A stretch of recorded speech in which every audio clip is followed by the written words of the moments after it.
So in this video, I want to cover 5 things that I wish I knew when I started dropshipping. Hopefully by sharing some things I've learned and some mistakes that I've made along the way, it'll help you. One of the most important lessons I've learned is that everything is not equal. Everything on your to-do list, not equal. Every hour you work, your production during them, not equal. You're sometimes more productive than other times. And all dropshipping sites, definitely not equal. Since I have several courses on dropshipping and a YouTube channel where I primarily talk about it, I'm constantly testing new sites to dropship on and new methods to do so. And even though you can successfully dropship on a bunch, that doesn't necessarily mean that you should. No matter what you're doing, whether it's dropshipping or something else entirely, you want to look for asymmetric returns, or something where the return on your time and your effort is extremely worth it, as opposed to the opposite, where even if you do see success, it'll take a lot more effort to get there, and it still might not be as much success as if you just put a little bit of work into something that might pay greater dividends on your effort. So some of the sites that I believe you can currently yield asymmetric returns on, or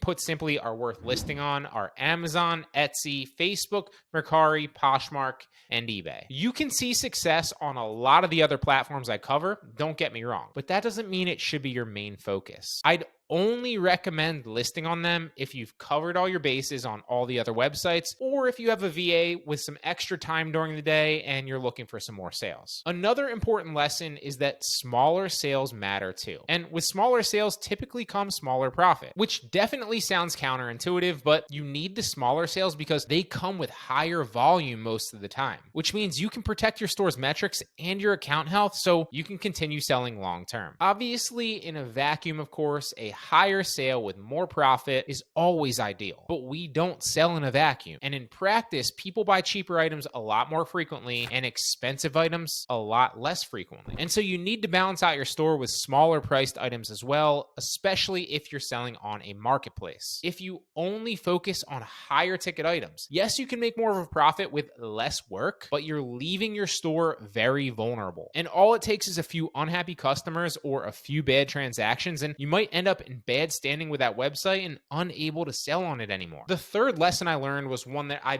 banged my head against the wall over and over and over again until it finally sunk in. You only want to list products that are clearly described and have good reviews. Even if you find a product that's selling well and looks profitable, if it doesn't have those two things, trust me when I say, do not list it. In my experience, customer service on these products is almost always a headache because you get message after message with clarifying questions, and even if the customer isn't confused, you might have them after the sale. Plus, you might end up dealing with a lot of returns too, which costs you a lot of time for no more money, and can be extremely frustrating and mess with your books and cut into profit that you were expecting. By only listing products that are clearly described and already have good reviews, you'll know that pretty much any product you list will be understood by the customer and ultimately make them happy if they purchase it, which will then be a snowball effect and lead to more reviews, more customers in the future, and then more reviews and more customers in the future. It's a flywheel. Another key thing that I've picked up over the years is you don't always want to do what everyone else is doing. You should definitely watch videos and take courses from other people and constantly learn. That way you can avoid mistakes that they're already making and see what's working for them. And that will help you get some level of success and be a shortcut of sorts. But you also have to be willing to try new things that other people aren't yet doing and take some calculated risks that are different that might just pay off. If you only continue doing what everyone else is doing, you'll only ever be a slightly worse version of everyone else. And when things change, as they always do, you won't have the foresight to adapt because you're just copying everybody else and what they're doing and reacting to the market. So the best way to approach it is a balance between the two, right? Learn from others and definitely take the shortcut in the beginning so that you can jump up a few metaphorical steps on your way to the top, but never stop looking for that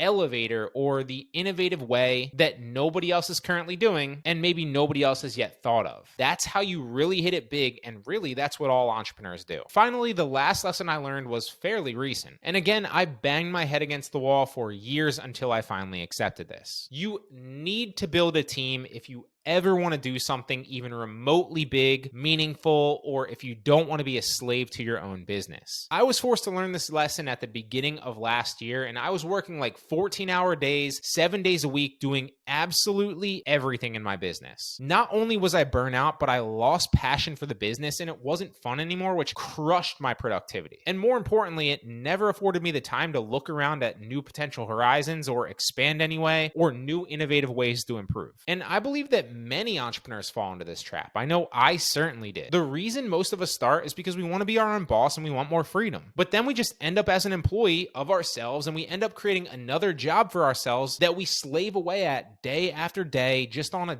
different kind of hamster wheel. And if you do this, your business will be extremely vulnerable because you'll get stuck in your ways and you'll have no time to do R&D and innovate. It doesn't matter if you're drop shipping or if you're doing something else entirely. It's the famous saying, you'll be stuck working in your business and not on it. You can't do everything if you want to scale. And if you can learn to let go of the reins just a little bit in the beginning and bring someone on, I promise you it'll be one of the best decisions that you can make. That does assume, however, that your business is in a position where you should be hiring. So if you want to be sure that it's the right time to bring somebody on, or if you want to learn how to for when you're ready to in the future, I highly recommend clicking the playlist that's up on the screen right now.